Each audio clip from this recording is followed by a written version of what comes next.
Hi friends, ಎಲ್ರಿಗೂ ನಮಸ್ಕಾರ. Welcome to Yashu ಪಾಕಶಾಲೆ. ಫ್ರೆಂಡ್ಸ್, ಇವತ್ತು ನಾನು ನಿಮಗೆ ತುಂಬಾ ಒಂದು ಸ್ಪೆಷಲ್ ರೆಸಿಪಿ ಮಸಾಲೆ ಚಿತ್ರಾನ್ನ ಹೇಗೆ ಮಾಡೋದು ಅಂತ ತೋರಿಸ್ತಾ ಇದ್ದೀನಿ. ತುಂಬಾ ಟೇಸ್ಟ್ ಚೆನ್ನಾಗಿರುತ್ತೆ ಮತ್ತು ಕ್ವಿಕ್ಕಾಗಿ ಈಸಿಯಾಗಿ ಮಾಡ್ಕೋಬೋದು. ನಮಗೆ ಲಂಚ್ ಬಾಕ್ಸ್ಗಾಗಲಿ ಅಥವಾ ಬೆಳಗ್ಗೆ ಬ್ರೇಕ್ಫಾಸ್ಟ್ಗಾಗಲಿ ತುಂಬಾ ಚೆನ್ನಾಗಿರುತ್ತೆ. ಸಿಂಪಲ್ಲಾಗಿ ಮಾಡ್ಕೋಬೋದು. ಇದನ್ನು ಗೊಜ್ಜನ್ನು ಬೇಕಾದರೆ ನಾವು ಒಂದು 2-3 ದಿವಸ ಇಟ್ಕೊಂಡು ಸಹ ಮಿಕ್ಸ್ ಮಾಡಿ ತಿನ್ಬೋದು. ತುಂಬಾ ಚೆನ್ನಾಗಿರುತ್ತೆ. ಟೇಸ್ಟ್ ಅಂತೂ ಸಖತ್ತಾಗಿರುತ್ತೆ. ಇದನ್ನು ಯಾವ ರೀತಿ ಮಾಡೋದು ಅಂತ ನೋಡೋಣ.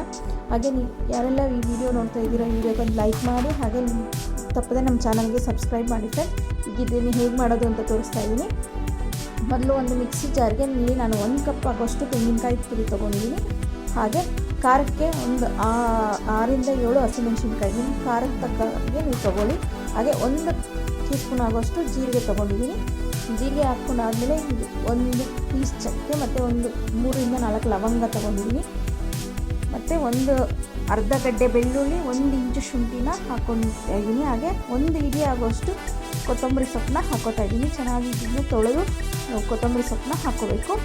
ಹಾಗೆ ಇದನ್ನು ಹಾಕ್ಕೊಂಡಾದ್ಮೇಲೆ ಇದಕ್ಕೆ ಒಂದು ಸ್ವಲ್ಪ ಜಾಸ್ತಿ ಬೇಡ, ಒಂದು ಸ್ವಲ್ಪ ರುಬ್ಬಕ್ಕಾಗಷ್ಟು ಮಾತ್ರ ನೀರು ಹಾಕ್ಕೊಂಡು ಇದನ್ನು ನಾವು ಆದಷ್ಟು ಏನು ತುಂಬ ನುಣ್ಣಗೇನು ರುಬ್ಬೋದು ಬೇಡ, ತುಂಬ ತರಿಯಾಗೂ ಬೇಡ, ಮೀಡಿಯಮ್ಮಾಗಿ ಇದನ್ನು ರುಬ್ಕೊಂಡ್ರೆ ಸಾಕಾಗುತ್ತೆ. ಇವಾಗ ಇದನ್ನು ರುಬ್ಬೆ ಆಗಿದೆ. ಈಗ ಒಂದು ಬಾಣಲೆಗೆ ನಾನಿಲ್ಲಿ 2-3 ಟೇಬಲ್ ಸ್ಪೂನ್ ಆಯಿಲ್ ತೊಗೊಂಡಿದ್ದೀನಿ. ಅದಕ್ಕೆ ಒಂದು ಅರ್ಧ ಟೀ ಸ್ಪೂನ್ ಆಗೋಷ್ಟು ಜೀರಿಗೆ, ಒಂದು ಅರ್ಧ ಟೀ ಸ್ಪೂನ್ ಆಗೋಷ್ಟು ಸಾಸಿವೆ ಹಾಕ್ಕೊಂಡಿದ್ದೀನಿ. ಒಂದು ಸ್ವಲ್ಪ ಚಿಟಪಟ ಆದಮೇಲೆ ಇದಕ್ಕೆ ನಾನಿಲ್ಲಿ 1-2 ಟೇಬಲ್ ಸ್ಪೂನ್ ಆಗೋಷ್ಟು ಕಡಲೆಬೀಜ ಹಾಕ್ಕೊಂಡಿದ್ದೀನಿ. ಕಡಲೆಬೀಜದ ಜೊತೆಗೆ ಇಲ್ಲಿ 1 ಟೇಬಲ್ ಸ್ಪೂನ್ ಆಗೋಷ್ಟು ಕಡಲೆಬೇಳೆ, 1 ಟೇಬಲ್ ಸ್ಪೂನ್ ಆಗೋಷ್ಟು ಉದ್ದಿನಬೇಳೆನ ಹಾಕ್ಕೊತಾ ಇದ್ದೀನಿ. ಹಾಕ್ಕೊಂಡು ಇದನ್ನು ಚೆನ್ನಾಗಿ ನಾವು ಒಂದು ಸ್ವಲ್ಪ ಅದು ಲೈಟಾಗಿ ಕಲರ್ ಚೇಂಜ್ ಆಗಬೇಕು. ಉದ್ದಿನಬೇಳೆ ಎಲ್ಲ ಚೆನ್ನಾಗಿ ಘಮ ಬಂದಮೇಲೆ ಇದಕ್ಕೆ ನಾನು ಇಲ್ಲಿ 1 ಒಣಮೆಣಸಿನ್ಕಾಯಿನ ಒಗ್ಗರಣೆಗೆ ಮಾತ್ರ ಹಾಕ್ಕೊತಾ ಇದ್ದೀನಿ. ಹಾಗೆ 1 ಇಡೀ ಕರಿಬೇವು ಹಾಕ್ಕೊತಾ ಇದ್ದೀನಿ. ಕರಿಬೇವಿನ ಸ್ವಲ್ಪ ಜಾಸ್ತಿ ಹಾಕ್ಕೊಂಡ್ರೆ ಟೇಸ್ಟ್ ಚೆನ್ನಾಗಿರುತ್ತೆ ಇದಕ್ಕೆ. ಈಗ ಇವೆಲ್ಲ ಸ್ವಲ್ಪ ಮೀಡಿಯಮ್ ಫ್ಲೇಮಲ್ಲೇ ನಾವು ಇದನ್ನು ಹುರ್ಕೋಬೇಕು, ಯಾಕಂದರೆ ಅದು ಜಾಸ್ತಿ ಸೀದೋಗ್ಬಾರ್ದಲ್ವ. ಅದಕ್ಕೋಸ್ಕರ ಲೈಟಾಗಿ ಕಲರ್ ಚೇಂಜ್ ಅದು ಸ್ವಲ್ಪ ಕ್ರಿಸ್ಪಿ ಆದಮೇಲೆ ನಾವು ರುಬ್ಕೊಂಡಿರೋಂಥ ಮಸಾಲೆನ ಇದಕ್ಕೆ ಸೇರಿಸ್ತಾ ಇದ್ದೀನಿ. ಹಾಗೆ ಇದಕ್ಕೆ ಸ್ವಲ್ಪ ಮಿಕ್ಸಿ ಜಾರಿಗೆ ನೀರು ಹಾಕ್ಕೊಂಡು, ಒಂದು ಸ್ವಲ್ಪ, ತುಂಬ ಬೇಡ, ಒಂದು ಸ್ವಲ್ಪ ನೀರು ಹಾಕ್ಕೊಂಡು ಇದನ್ನು ಚೆನ್ನಾಗಿ ಮಿಕ್ಸ್ ಮಾಡ್ಕೋಬೇಕು. ಇದನ್ನು ಅದರಲ್ಲಿರೋವಂಥ ಹಸಿ ವಾಸನೆ ಎಲ್ಲ ಹೋಗೋವರೆಗೂ ನಾವು ಮಿಕ್ಸ್ ಮಾಡ್ಕೋಬೇಕು ಚೆನ್ನಾಗಿ. ನೀವು ಬೇಕಾದರೆ ಒಂದು ಸ್ವಲ್ಪ ನೀರು ಹಾಕ್ಕೊಂಡು ಸಹ ಒಂದು ಸ್ವಲ್ಪ ಹೊತ್ತು ಅದು ಮಿಕ್ಸ್ ಮಾಡ್ಬೋದು. ಆಮೇಲೆ ಇದಕ್ಕೆ 1 ಟೀ ಸ್ಪೂನ್ ಆಗೋಷ್ಟು ಅರಿಶಿಣ ಸೇರಿಸ್ತಾ ಇದ್ದೀನಿ. ನಾನು ಒಂದು ಸ್ವಲ್ಪ ಗೊಜ್ಜು ಜಾಸ್ತಿ ಮಾಡ್ತಾಯಿದ್ದೀನಿ. ನಾನೀಗ ಗೊಜ್ಜು ಎತ್ತಿಟ್ಕೊಂಡು ಮತ್ತೆ ನಾವು ಬೇಕಾದಾಗ ಅನ್ನಕ್ಕೆ ಕಲಿಸ್ಕೋಬೋದು. ಒಂದು 2-3 ದಿವಸ ನಾವು ಆರಾಮಾಗಿ ಇದನ್ನು ಸ್ಟೋರ್ ಮಾಡ್ಬೋದು. ಇಲ್ಲಿ ಈಗ ರುಚಿಗೆ ತಕ್ಕಷ್ಟು ಉಪ್ಪು ಸೇರಿಸ್ತಾ ಇದ್ದೀನಿ. ನೋಡಿ, ಚೆನ್ನಾಗಿ ಬೇಯ್ತಿದೆ. ಈಗ ಇದಕ್ಕೆ 1 ಟೀ ಸ್ಪೂನ್ ಆಗೋಷ್ಟು ಉಪ್ಪು ಸೇರಿಸ್ಕೊಂಡು ಚೆನ್ನಾಗಿ ಮಿಕ್ಸ್ ಮಾಡ್ಕೋಬೇಕು. ಇದನ್ನು ಲೋ ಫ್ಲೇಮಲ್ಲೇ ಒಂದು 2-3 ನಿಮಿಷ ಈ ರೀತಿ ಕೈ ಆಡಿಸ್ತಾ ಕುದಿಯೋಕೆ ಬಿಡಬೇಕು. ಇದೆಲ್ಲ ಸ್ವಲ್ಪ ತಿಕ್ಕ ಆಗುತ್ತೆ ಅಲ್ಲಿವರೆಗೂ ಇದನ್ನು ಈ ರೀತಿ ಕೈ ಆಡಿಸ್ಕೋಬೇಕು. ಆಮೇಲೆ ಇದಕ್ಕೆ ಕೊನೆಯಲ್ಲಿ ನಾವು ಇಲ್ಲಿ ನಾನು 1 ನಿಂಬೆಹಣ್ಣಿನ ರಸನ ತೊಗೋತಾ ಇದ್ದೀನಿ.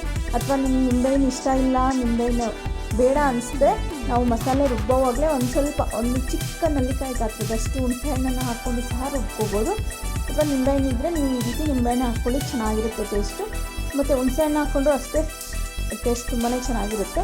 ನೀವು ಇವಾಗ ಇದನ್ನು ಕೊನೆಯೆಲ್ಲ ಹಾಕಿ ಮಿಕ್ಸ್ ಮಾಡಿ ಇದಕ್ಕೆ ಆಫ್ ಮಾಡ್ಕೋಬೇಕು. ಆಮೇಲೆ ಇಲ್ಲಿ ನಾನು ಗೊಜ್ಜನ್ನ ಸ್ವಲ್ಪ ತೆಗೆದಿಡ್ತಾ ಇದ್ದೀನಿ. ಅನ್ನ ಮಿಕ್ಸ್ ಮಾಡೋಕ್ಕೆ ನಾವೀಗ ಎಷ್ಟು ಬೇಕೋ ಅಷ್ಟು ರೈಸ್ಗೆ ನಾವು ಮಿಕ್ಸ್ ಮಾಡ್ಕೋಬೋದು. ಇಲ್ಲಿ ನಾನೊಂದು ಸ್ವಲ್ಪ ಗೊಜ್ಜು ಪಕ್ಕಕ್ಕಿಟ್ಟು ನಾನು ಅನ್ನ ಮಾಡಿಟ್ಕೊಂಡಿದ್ದೀನಿ. ಅದು ಸ್ವಲ್ಪ ಆರಕ್ಕಿಟ್ಟಿದ್ದೆ. ಇವಾಗ ಅದು ಚೆನ್ನಾಗಿ ಉದ್ರಾಗಿ ಆರಿದೆ. ಇವಾಗ ಅದನ್ನು ಚೆನ್ನಾಗಿ ಅದಕ್ಕೆ ಮಿಕ್ಸ್ ಮಾಡಿದ್ರೆ ನಮಗೆ ಮಸಾಲೆ ಚಿತ್ರಾನ್ನ ರೆಡಿ ಆಗೋಗುತ್ತೆ. ತುಂಬಾ ಟೇಸ್ಟ್ ಚೆನ್ನಾಗಿರುತ್ತೆ ಮತ್ತು ಈಸಿಯಾಗಿ ಮಾಡ್ಕೋಬೋದು. ಟೇಸ್ಟ್ ಅಂತೂ ಸಖತ್ತಾಗಿರುತ್ತೆ. ಇವಾಗ ಇದನ್ನು ನಾವು ಪೂರ್ತಿ ಈ ರೀತಿ ಮಿಕ್ಸ್ ಮಾಡ್ಕೋಬೇಕು. ಸ್ಟವ್ ಆಫ್ ಮಾಡಿ ಆದಮೇಲೆ ಈ ರೀತಿ ಫುಲ್ಲಾಗಿ ಮಿಕ್ಸ್ ಮಾಡಿಕೊಂಡ್ರೆ ನೋಡಿ ನಮಗೆ ಮಸಾಲ ಚಿತ್ರಾನ್ನ ರೆಡಿ ಆಯಿತು.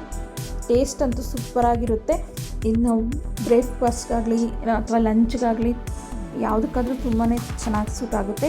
ಇದನ್ನು ನಾವು ಚಟ್ನಿ ಜೊತೆ ಅಥವಾ ಮೊಸರು ಜೊತೆ ಅಂತೂ ತುಂಬ ಕಾಂಬಿನೇಷನ್ ತುಂಬ ಚೆನ್ನಾಗಿರುತ್ತೆ. ಕೊಬ್ಬರಿ ಚಟ್ನಿ ಜೊತೆಗಂತೂ ಸೂಪರಾಗಿರುತ್ತೆ. ನೀವು ಒಂದ್ಸಲ ಇದನ್ನು ಮನೇಲಿ ಟ್ರೈ ಮಾಡಿ ನೋಡಿ. ಹಾಗೆ ಹೇಗೆ ಬಂತು ಅಂತ ನಮಗೆ ಕಮೆಂಟ್ ಮಾಡಿ ತಿಳಿಸಿ. ಹಾಗೆ ನಮ್ಮ ವಿಡಿಯೋ ಇಷ್ಟ ಆಗಿದೆ ತಪ್ಪದೇ ಒಂದು ಲೈಕ್ ಮಾಡಿ ಫ್ರೆಂಡ್ಸ್. ಹಾಗೆ ನಿಮ್ಮ ಫ್ಯಾಮಿಲಿ ಫ್ರೆಂಡ್ಸ್ ಜೊತೆಗೆ ಶೇರ್ ಮಾಡಿ. ತಪ್ಪದೇ ಯಾರೆಲ್ಲ ಈ ವಿಡಿಯೋ ನೋಡ್ತಿದ್ದೀರಾ ತಪ್ಪದೇ ನಮ್ಮ ಚಾನಲ್ಗೆ ಸಬ್ಸ್ಕ್ರೈಬ್ ಮಾಡಿ ಫ್ರೆಂಡ್ಸ್. ಹಾಗೆ ಫೇಸ್ಬುಕ್, ಇನ್ಸ್ಟಾಗ್ರಾಮಲ್ಲಿ ನಮ್ಮ ಪೇಜ್ನ ಫಾಲೋ ಮಾಡಿ.